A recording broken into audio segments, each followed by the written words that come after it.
ایک دفعہ بولا گیا جھوٹ آپ کی ساری سچائیوں پر سوالیہ نشان لگا دیتا ہے۔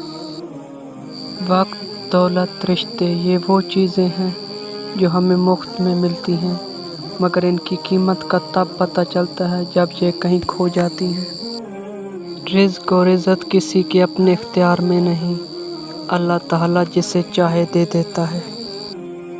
لمبی امیدوں سے دور رہا کرو، کیونکہ وہ تمہارے پاس موجود نعمتوں کو حقیر بنا دیتی ہیں، اور ہمیشہ نعمتوں کا شکر ادا کیا۔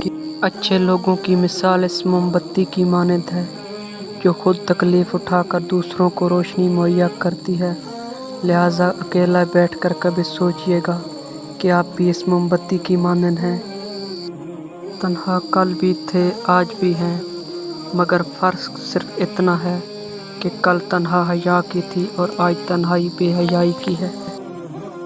کچھ لوگ اپنے آپ کو انسان نہیں فرشتہ سمجھتے ہیں، ان کے کام بھی فرشتوں جیسے ہیں، یعنی دوسروں کے گناہوں اور برائیوں کا حساب رکھنا، لہٰذا کوشش کیجیے گا اپنے گناہ اور برائیاں دیکھیں، دوسروں کی نہیں۔